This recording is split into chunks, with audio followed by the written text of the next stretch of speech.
Для кого-то долгожданная, кому-то безразличная, 8 октября вышла Silent Hill 2. Ремейк той самой Silent Hill, которая завоевала сердца миллионов игроков. Наполненная невероятной музыкой Акиры Ямаоки, тяжелым сюжетом Хироюки Аваку и великолепным визуалом от Масахиро Ита. Прошел немаленький промежуток в 23 года, и вновь собравшись вместе, мужики сделали очередной шедевр. Я помню изначально предвзятое отношение к ремейку, которое основывалось на дропнутом геймплейном трейлере в феврале этого года. Люди критиковали многое, основные претензии были адресованы геймплею игры, мол, слишком кривые анимации, слишком большая динамика, потеряна атмосфера, я в это играть не буду. Итог обратно. Так давайте, разбираться, почему так получилось. Начать хотелось бы с отличия от оригинала. Первое и самое очевидное — перспектива. Игра перешла с изометрии в вид от третьего лица. Вместе с этим преобразилась и боевая система, но о ней позже. Персонажи внешне изменились, и даже главный герой не сильно похож на себя. Больше всего людям очко порвало с Анжелы. Как стало, и вот как было. Также немного ремикснули музыку, немного поменяли локации, к примеру, боулинг заменили на кинотеатр. Изменений много, все перечислять не буду, кто знаком с оригиналом, подчеркнет что-то по ходу просмотра. Сюжет начинается с общественного туалета на въезде в город. Джеймсу пришло письмо от жены, мол, хотели съездить вдвоем, но я тут одна, в нашем месте, жду. Только вот жена нашего протагониста умерла года 3 назад, и Джеймс приехал в город, чтобы понять, что происходит, и, возможно, найти жену. В город дорога ведет через кладбище, где мы встречаем Анжелу, которая говорит, что тоже ищет, но не жену, а мать, и советует развернуться и идти, откуда пришел. Но мы идем дальше, пожелав удачи Анжеле найти мать, и пройдя через лесопилку, попадаем в город. В густом и непроглядном тумане Джеймс видит странную фигуру, которая уходит вглубь. Попытка догнать ее заканчивается тем, что Джеймс в одном из домов сталкивается с ней лицом к лицу. Это первый встречный противник в игре. Забив недруга палкой, Джеймс, выйдя на дорогу, находит визитку Баранелли и решает отправиться туда.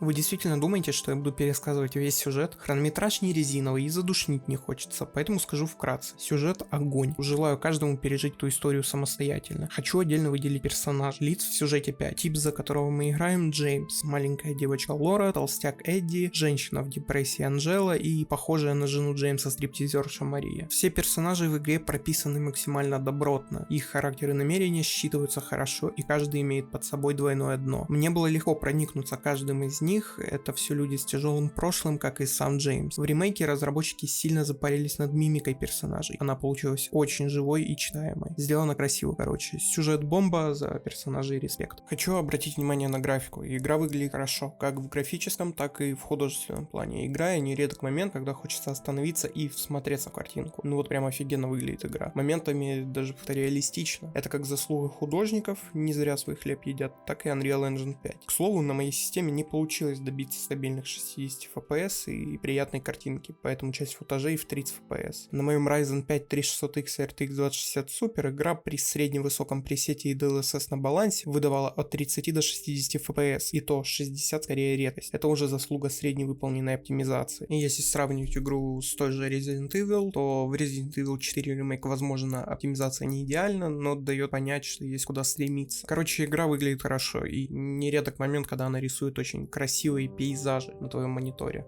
То, за что больше всего боялись фанаты — геймплей. Забегая вперед, скажу, что все с ним нормально. Пройдемся по геймплейной базе. Любое взаимодействие в игре происходит на одну кнопку. Поднять записку, открыть дверь, что-то потянуть или дернуть. Есть карта, на которой отмечаются двери, через которые ты проходил, твоя цель и загадки, как уже решенные, так и нерешенные, или преграды на пути. Интересно, что Джеймс в моменте, когда ты натыкаешься на что-то, сам делает пометки карандашом, плюс в реализм. В игре есть две хилки — банка и шприц. Банка хилит немного, шприц хилит полностью. Используются они на одну кнопку. Хочешь использовать банку — одно нажатие. Нужен шприц — просто зажми эту же кнопку. Сделано прикольно, но на босс-файтах иногда стрессово, ведь если краем нужен шприц или в инвентаре только он, все равно нужно зажимать эту кнопку. И соответственно использует он его медленнее, чем банку. К слову о файт. Первые 30 минут игры нам дадут доску с гвоздями. И ребята, она с нами надолго. По законам жанра огнестрел у нас будет, но патроны в сделку не входили. На самого простого врага уходит 3 патрона, с учетом, что обойдя весь этаж условного отеля можно найти только 8-9. Уловили? Часто стрелять не получится. Либо ближний бой, либо обходить противника. Ближний бой незамысловатый. Одна кнопка отвечает за удар, вторая за уворот. Весь бой сводится к заучиванию тайминга врага, уворота и контратаки. Стрельба в игре ощущается нормально. По памяти могу сравнить с Resident Evil 2 Remake. Существует механика, перекочевавшая с оригинала, которая позволяет понять, есть рядом противник или нет. Шум радио в кармане у Джеймса. Штука полезная, но хочу отметить, что почему-то сильный шум всегда в левом ухе. Не знаю, задумано так или нет, но меня начало напрягать.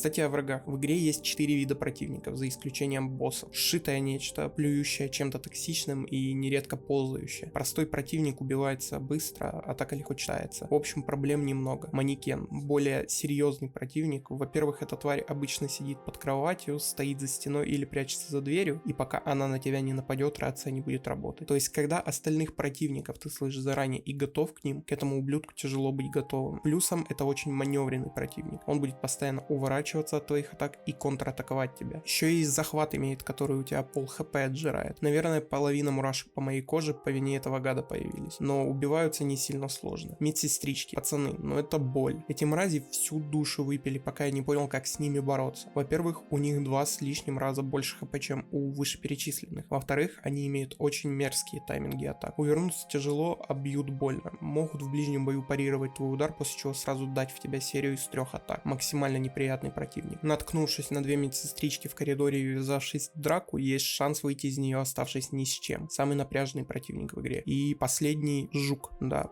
Просто жук, который...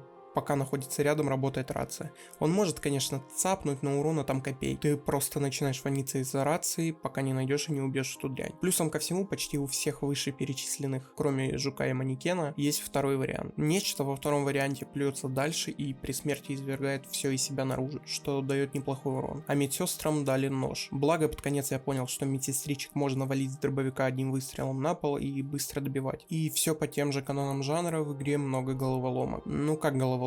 Половина просто сводится к тому, что есть дверь, нужен ключ, найди. Где искать, не скажу. А вот вторая половина реально интересная. Не было ни одной головоломки, что я не смог решить сам. Вообще, как я понял, почти все головоломки перенесли с оригинала. Отдам должное, сделано реально круто. После каждой думаешь, ебать я умный, это же додуматься надо. Но есть одна, которая вывела из себя, с рентгеновскими снимками на 3-м этаже больницы. Там прикол в том, что один снимок заплесневел, а игра тебе крайне редко говорит, что делать, и я шатался по локации минут 25. Перебив всех в больнице, зайдя в каждый Google, чтобы найти средства против плесени на кухне 1-го этажа. В этот момент я сам себя переиграл. Я думал, что нужно сделать это как-то, как это делают врачи. Там, знаете, какая-то химия, ванночки и всякое такое. И бегал по процедурным рентгеновским кабинетам, в тех складах в подвале, в надежде найти какой-нибудь реагент или что-то типа того. Но, видимо, врачи в Silent Hill бегают на кухню за спецсредством. Неудивительно, что полгорода болезнь косила. В целом, почти все головоломки хорошо запомнились и оставили приятное впечатление. Рассказывать о всех их не буду, сами поиграйте.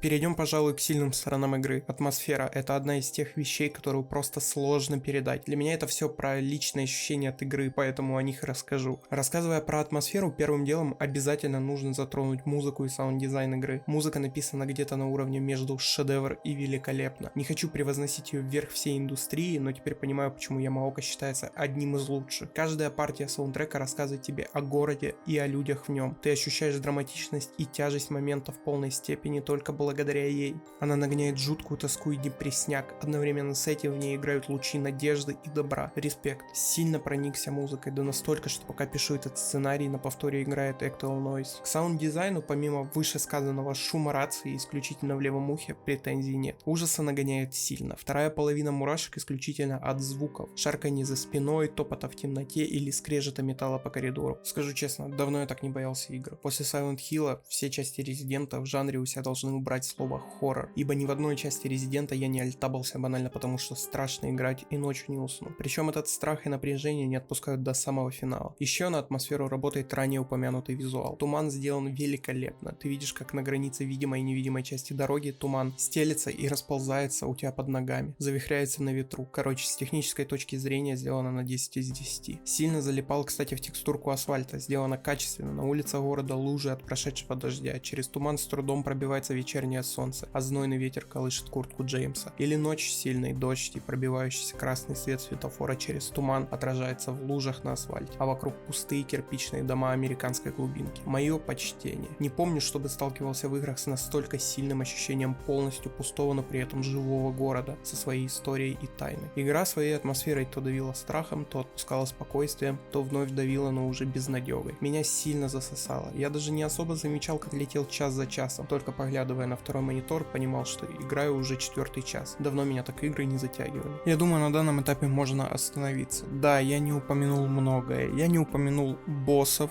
сколько их, какие они, как с ними вообще файты проходят, так только вскользь пару футажей появилось. Это все будет в отдельном видео. Будет отдельное видео про боссов Silent Hill 2 ремейк и про боссов в оригинальном Silent Hill, чтобы, так сказать, поближе сравнить две игры эти, старая и новая. И все, что я упустил в этом видео, будет в следующих видео. Это видео сделано исключительно как мои первые впечатления от игры. Я прошел игру, игра мне очень понравилась. Я накидал сценарий, написал футажей, записал свой голос и сделал это видео. Это мое первое видео в целом в жизни на ютубе, сделанное так, поэтому для меня все в новинку. Запись голоса, монтаж, футажи, вот это вот все для меня так по-новому. И я не знаю, справился ли я с этой задачей. А справился или не справился, решать уже вам. Напишите в комментариях свое мнение, как вам это видео. И поставьте лайк, подпишитесь на канал. Можете следить за каналом, можете не следить за ним. Перейдите на Twitch. На Твиче будут регулярные трансляции как онлайн игр, так и сингловых игр, на которые мы потом будем делать обзоры. Я их буду выкладывать и какое-то мнение составлять, как мое, так и ваше. В любом случае, спасибо тебе за просмотр и скоро увидимся.